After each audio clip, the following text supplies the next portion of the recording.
오늘 주신 하나님의 말씀은 마태복음 11장 1절에서 19절까지의 말씀입니다. 오늘 이 마태복음 11장 앞부분의 말씀은 옥에 갇힌 세례 요한이 사람을 보내서 예수님에게 한 질문에 대한 예수님의 답변입니다. 우리가 세 가지 정도로 오늘 말씀을 좀 더 생각해 보면요. 첫 번째, 의심은 쌓아두면 불신이 됩니다. 의심은 쌓을 것이 아니에요. 의심을 쌓아두면 불신이 된다. 헤롯 대왕, 예수님이 태어날 때 예수님을 죽이려고 했던 사람이 이제 헤롯 대왕입니다. 그리고 헤롯 대왕이 자식들이 있었는데 헤롯 대왕이 예수님이 태어나시고 나서 얼마 안 돼서 죽었어요. 그리고 자식들이 이 유대 땅 전체를 이제 나누어서 통치를 하게 됩니다. 그래서 예루살렘과 유대 지역은 헤롯 아켈라오가, 그 다음에 헤롯 안티바스가 갈릴리 위에 북부 지역이죠. 갈릴리 지역을, 그 다음에 좀 더 외곽 지역을 헤롯 빌립이, 이렇게 나누어서 땅을 나누었다, 4분의 1로 나눴다. 이게 분봉왕이라는 뜻이 바로 그런 뜻이에요. 전체가 아니고 일부를 맡아서 다스리는 사람이다, 그런 뜻입니다. 분봉왕이. 갈릴리의 분봉왕인 헤롯 대왕의 아들 중에 하나인 헤롯 안티바스가 악행을 하는데, 어떤 걸 하냐면 여러 가지 악행도 있지만 이복 형제 헤롯 빌립의 아내였던 헤로디아를 자기 아내로 맞아들여요. 이것을 보고 이 세례 요한이 참지 못하죠. 잘못되었다, 그 죄에 대하여 고발합니다. 그러자 헤롯 안티바스가, 하여튼 왕이잖아요. 분봉왕이지만 하여튼 왕이니까, 그 말을 한 세례 요한의 입을 틀어막고 싶었던 거죠. 그래서 잡아 옥에 가두었습니다. 나중에 14장 뒤쪽으로 조금 더 가면 14장에 이 헤롯 안티바스가 자기의 생일날 세례 요한의 목을 담아가지고 오도록 하죠. 그날 요한이 목 베어 죽임을 당합니다.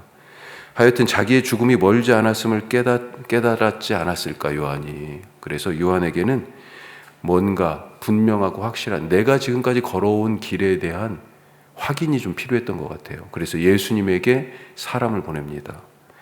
사실 요한은 예수님을 보자마자 한눈에 알아봤습니다. 뭐라고 얘기했어요? 요한복음에 보면 세상 죄를 지고 가는 하나님의 어린 양이다. 예수님 그렇게 자기를 따르는 제자들에게 그렇게 얘기했습니다. 담대하게 선포했어요. 자기에게 세례받으러 오시는 예수님을 만류하면서, 내가 당신에게 오히려 세례를 받아야 할 텐데 왜 내게 오셔서 세례를 달라고 그러십니까? 이런 말도 하고요.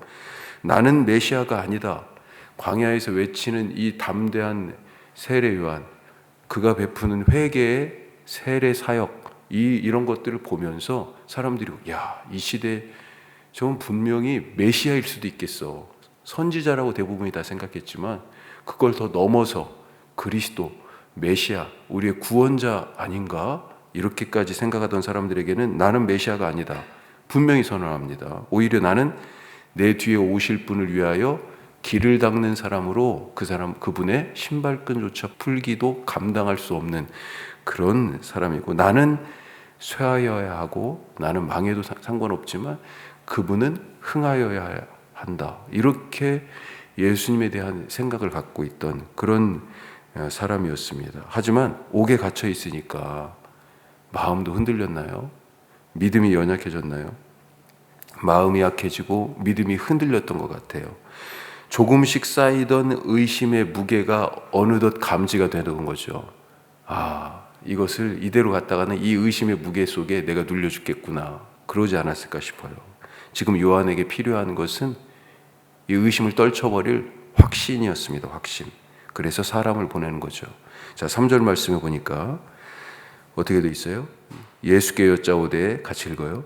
오실 그이가 당신이 오니까 우리가 다른 일을 기다리오리까. 바로 메시아냐고 직접 단도직입적으로 물어보는 거죠, 예수님께. 지금까지 요한은 제자들을 통해서 갈릴리에서 무슨 일이 일어나고 있는지, 그리고 그 무슨 일이 일어나고 있는지 그 중심에 나사렛 사람 예수라고 하는 이 사람이 거기에 이 논란의 이야기의 중심에 있다라고 하는 것을 들어왔습니다. 하지만 이제 직접 확인해 보고 싶었던 것입니다. 예수님이 직접 말해 주시기를 바라고 사람을 보냈어요. 의심과 불신. 의심과 불신. 이것은요, 사실은 비슷하지만 조금 다릅니다. 의심을 방치하면 불신이 돼요. 어떻게 보면 의심이 불신하고 가깝긴 하지만 의심하고 불신을 엄밀하게 얘기하면 조금 차이가 있다. 의심이 있을 때 그것을 해소하면 어떻게 돼요? 확신이 됩니다. 확신이. 의심을 방치하면 생각이 꼬리에 꼬리를 물면서 의심이 더욱 커지고 심지어는 없는 일이 사실처럼 되어서 오해하기도 하고 결국 불신에 이르는 그런 경우들이 있습니다. 하지만 요한의 의심은 불신으로 진화하지 않았어요. 왜요? 의심을 해소하려고 하는 노력이 있었어요. 어떤 것입니까? 자기의 의심에 대하여 당사자에게 직접 물었어요. 예. 사실 그렇게 직면하여서 대놓고 물어보기가 쉽지 않아요. 용기가 때때로 필요합니다. 옥에 갇혀서 직접 갈 수 없으니까요. 할 수 있는 최선의 방법, 바로 가장 믿을 만한 사람들을 보내가지고 자기의 질문을 직접 한 것입니다. 누군가와 불편한 관계나 의심이 일어날 때 우리는 어떻게 해결하고 있습니까? 속으로 끙끙 앓으면서 의심을 쌓아두지 마시기 바랍니다. 그리고 머릿속에 계속 있지도 않은 일을 꼬리에 꼬리를 물면서 소설을 쓰지 않아야 돼요. 그것을 자꾸 잘못하다 보면 그 의심이 증폭되고 의심이 쌓이게 되고 그리고 그것이 불신으로까지 되는 것입니다. 길을 모르면 물어봐야 되듯이 인생의 길에 대한 확신이 없으면 말씀을 펴고 오늘 지금 요한이 그런 거잖아요. 예수님께 물어봤잖아요. 우리는 어디에다 물어봐야 돼요? 예수님께 묻는다는 얘기가 뭡니까? 말씀을 펴고 길을 모를 때는 말씀을 펴고 주님께 물으실 수 있길 바랍니다. 자, 두 번째, 그리스도인은 말과 행동으로 살아가는 사람이다. 요한은 예수님의 입에서 기대했겠죠. 분명하고 확실한 대답 듣기를 원했을 것입니다. 그런데 예수님은요, 요한이 기대한 방식이 아니라 전혀 다른 예수님만의 방식으로 대답을 하고 계시잖아요. 말이 아니라 행동으로 보여주는 것 같아요. 하지만 말을 전혀 안 하신 게 아니에요. 말이 필요 없는, 지금 있는 그대로 그것을 지금 보여주고 계십니다. 자, 4절 말씀에 뭐라고 돼 있어요? 예수께서 대답하여 이르시되 너희가 가서 듣고 보는 것을 요한에게 알리되. 듣고 보는 것을 두 가지에 대해서 얘기하십니다. 하나는 듣는 것, 또 하나는요 보는 것.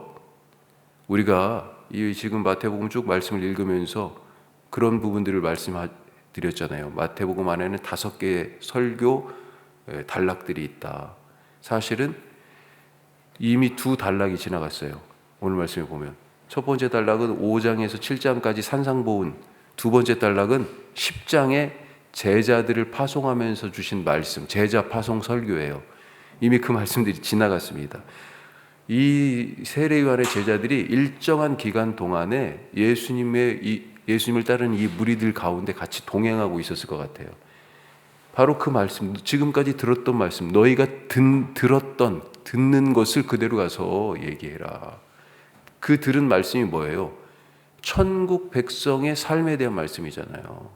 천국이 왔으니 이 사람들이 이 천국에서 어떻게 살아가야 할지를 가르쳐 주신 거잖아요. 너희가 들은 그대로 가서 말해라. 다른 대답이 필요 없는 거죠. 또 보는 것, 그것을 그대로 가서 전하라. 뭘 봤습니까? 이 말씀과 말씀들 사이에 예수님이 갈릴리에서 행하신 일들이 나오잖아요. 특별히 8장에서 9장은 10가지 치유와 기적에 대해서 기록하고 있어요. 그런 얘기들을 봤어요. 이 사람들도. 무리들이 같이 따라다녔으니까. 자, 이 예수님의 하신 말씀과 행하신 일, 그 말씀과 사역 속에 임한 하나님 나라를 그대로 가서 알리라는 것입니다. 무슨 말이에요? 우리의 삶에 이것을 한번 대입해 보면요, 지금 요한은 예수님에게 당신이 그리스도입니까? 사실 이런 질문을 한 거잖아요. 누군가 우리에게 뭐라고 얘기할 수 있을까요? 질문할 수 있을까요? 우리의 삶에 대해서. 당신이 바로 그리스도인이냐? 이렇게 물어보지 않습니까? 당신 그리스도인 맞아? 이렇게 질문을 받았을 때 우리는 뭐라고 대답할 수 있습니까? 똑같이 사실은 얘기할 수 있죠. 나는 일요일에 교회 가요. 이렇게 말하는 걸 됩니까? 이 말이 내가 그리스도인, 네가 그리스도인이냐라고 하는 그런 질문에 대한 대답으로 과연 충분한 그런 말일까요? 여러분이 듣고 나를 통해서 내 말을 듣고 내가 어떻게 살아가는지 보는 바로 그대로입니다. 어떻게 보면 이 말이 정답이지 않을까 싶어요. 내가 무슨 말을 하는지, 내게서 지금 무슨 일이 일어나고 있는지 듣고 보는 대로 그대로예요. 우리에게서는 무슨 말이 입 밖으로 나가고 있습니까? 우리 삶에서는 무슨 일이 일어나고 있습니까? 오늘 우리의 그 말과 행동이 그리스도인다운 그런 하루가 될 수 있길 바랍니다. 주님 닮은 하루 될 수 있길 바랍니다. 마지막으로요, 천국의 사람이 되자. 그 사람이요, 제일 큰 사람이에요. 위대한 사람이에요.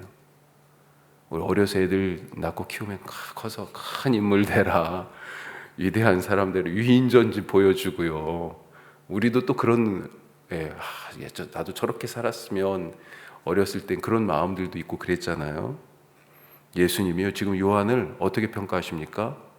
11절에 보니까 같이 한번 읽어보죠. 11절. 내가 진실로 너희에게 이르노니 여자가 낳은 자 중에 세례 요한보다 큰 이가 일어남이 없도다. 그러나 천국에서는 극히 작은 자라도 그보다 크니라. 자, 앞부분 말씀 여기 뭐라고 되어 있어요? 지금까지 인류 역사에 오고 간 사람들 중에 세례 요한 같은 사람이 없다. 또 무슨 말씀도 하셨냐면요, 선지자보다 그렇죠, 9절 끝에 너희에게 이르노니 선지자보다 더 나은 자다. 모든 선지자들 중에서도 최고다. 예수님이 세례 요한을 그렇게 평가하셨습니다. 왜 그렇습니까? 요한이 닦아놓은 길로 예수님이 오셨기 때문이다. 그 얘기가 지금 10절에 기록되어 있는 거잖아요. 내가 내 사자를 내 앞에 보내노니, 예수님이 오신 그리스도 메시아가 오실 길을 바로 닦은 그런 사람이기 때문에, 예수님께서 이렇게 요한이 지금까지 인류 역사상 제일 큰 사람이야, 이렇게 말씀하고 계십니다. 자, 그런데 그 뒤에 뭐라고 하셨어요? 그러나 천국에서는 극히 작은 자라도 그보다 크니라. 이게 무슨 말일까요?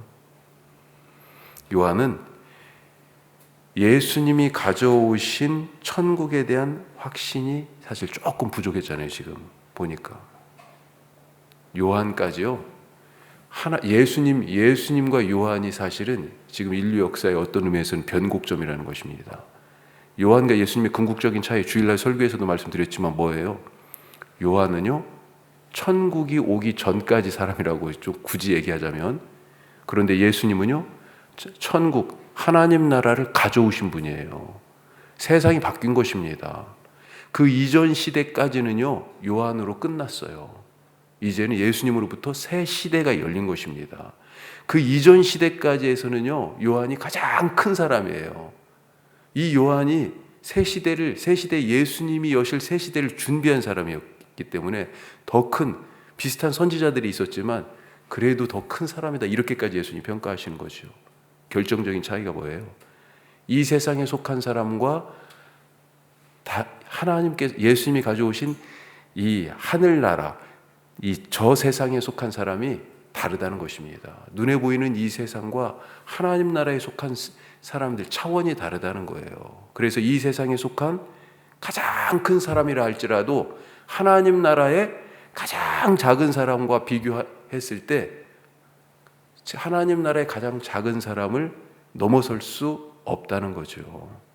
그러니 우리가 어떻게 살아야 되겠습니까? 이 세상에서 큰 사람으로 살아야 되겠어요? 아니죠. 하나님 나라에 사는 가장 작은 사람이라도 하나님 나라에 사는 사람이 되어야 한다. 어떻게 천국의 사람이 됩니까? 성령으로 거듭나는 사람이, 하나님 나라에서 다시 태어나는 사람이 바로 천국의 사람인 거죠.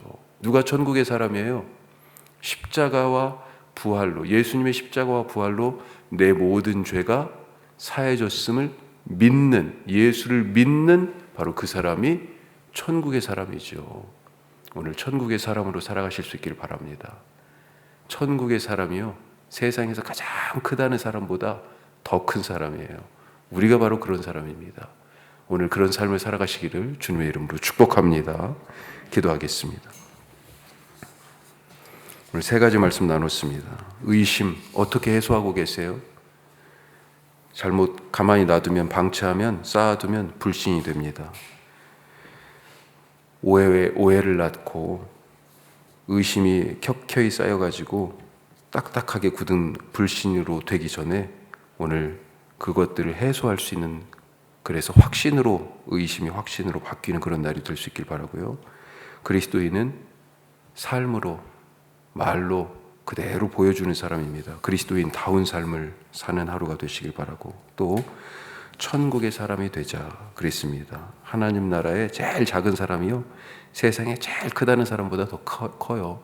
우리는 믿음 안에서 살아가는, 성령으로 다시 태어난 천국에 살아가는 그런 사람 되게 하셨으니 주님 감사합니다. 오늘 말씀 생각하면서 기도하시고요. 오늘은 무엇보다도 우리 교회가 어떤 교회가 되었으면 좋겠는지, 하나님의 우리 교회를 향한 뜻을 구하면서 우리 기도합시다.